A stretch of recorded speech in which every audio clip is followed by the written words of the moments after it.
Are there advantages to aging?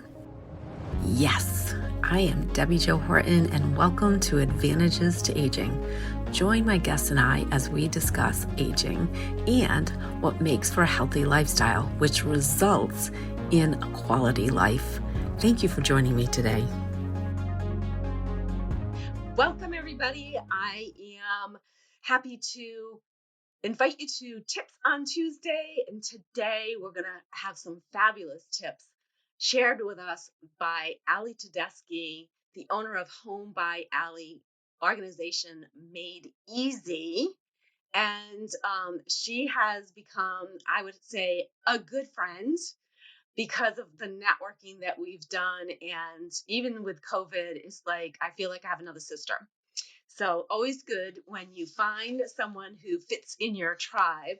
And I don't want to get too far off track, but welcome, Ali. And I'm so glad that you agreed to do this because I know you have amazing information to share. Oh, thank you so much. It is my pleasure. I am thrilled to be here and help anybody I can. Awesome. So I'm going to ask you a couple of questions, maybe a third one if we can get the time in. This is all about advantages to aging. And as we get older, we tend to find that we've accumulated a lot of stuff, right? Some of the stuff is valuable, some of the stuff is very sentimental, but it's stuff nonetheless, right? So, how do you encourage people to deal with avoiding the overaccumulation as they get older? So, yes, we do. We love our stuff, and it's hard to part with our stuff. And just to let folks know, in my business as a professional organizer, I am not trying to coerce you into getting rid of the things that you love. We all want to cherish and hold on to our mementos and memorabilia and, anything that sparks a wonderful memory for us. But we know that over time we accumulate these things and our balance can get a little bit off and our basements or attics or closets start to fill up. One thing that I have implemented for myself, for my family, as well as for my customers. It's kind of twofold. One, it's keeping all that memorabilia together, creating, a tote that has your memories, whether it's papers, travel souvenirs, little trinkets. Everybody in the family gets their own tote. And that way they have all of their contents together. So ideally, when maybe your children have grown up and they leave the house, they can take all of their stuff with them. However, along the way, what I suggest, and I'm actually going through this process right now with my children, is take a picture of something that you really like, but you don't physically need to hold on to that item anymore. So, for example, both of my boys were heavily involved in youth sports and they had tons of trophies.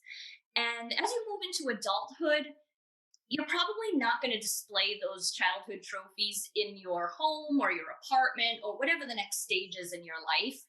So, yes, maybe you want to keep a couple of them that were really important to you, but the others, line them up on a counter or on a table. Take a photo of them, and you'll always have that photo, and you can look at those trophies, but you don't physically need the object. I also did that with some of my children's baby clothes. I recognized that I didn't need totes full of baby clothes, but there were certain ones that held such dear memories for me. So I laid them out on a table and took photos of some of those outfits if I didn't necessarily have a photo of my child in that outfit. And so then I can just kind of remember that article of clothing and the memories that it held for me. That's an excellent idea. I never would have thought about taking photos of all those things that just sit in a box. Yeah, that's awesome. So, all right. So, assuming that we've already gone beyond the point of being able to just adjust going forward and really need to purge, where would you suggest that we get started? So you definitely don't want to get started with memorabilia. That's actually the hardest category to go through. It's the most time consuming. It has the most emotion attached to it. So I always suggest starting with something that you have the least emotional attachment to, a very easy category. Clothing is a great place to start. Even the kitchen is a great place to start. These two topics or categories are also large in nature, so you want to break it down even further. So say you're going to start with clothing. Start with a smaller category such as scarves or belts. Then maybe move into shoes or handbags. Start with smaller categories and work your way up into things that might be more difficult. Say if you have a very large business wardrobe. But again, always breaking it down into smaller categories makes it much more palatable and a lot less daunting and overwhelming. That is awesome. Unless, of course, you have a shoe fetish, and then don't start there. No, correct. Exactly. Oh goodness. All right. So I know there are people that have all kinds of, like, I ended up having to deal with several clients that were, they might fall into the category of hoarder. And in my former life as a CPA, oftentimes I would get involved in the clean out of that stuff. And you'd go like, why would a CPA have to do that? But it was because there'd be like uncashed checks or stock certificates. In one case, a 3-carat diamond. It was somewhere in the house, but nobody knew where. And so I know that it can sometimes get to the point where like you cannot do it alone. So are there resources for those really big projects? There are. That's pretty much where I come into play. Hiring someone such as myself, I look to partner with people to help walk them through the progression, the exercise of decluttering and purging. Again, it can seem very daunting, very overwhelming to folks. They don't know what the starting point is. And that's where I come in. It's about asking a lot of questions. It is not about judgment.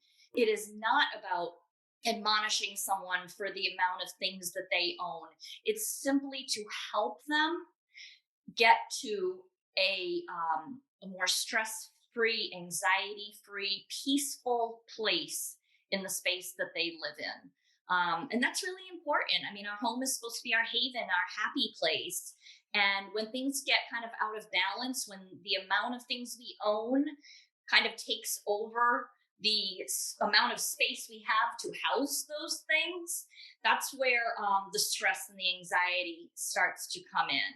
And, a lot of people are fearful of calling someone like me. Oh, I'm so embarrassed. I don't want you to see my mess, or I don't want you to see what I have. And I'm not there to judge. That would completely defeat the purpose of my business. I'm there to help you. I'm there to guide you, and I tell you, I have a wonderful time with my clients. We really we end up forming friendships, most of the time, because it's a process that you go through together.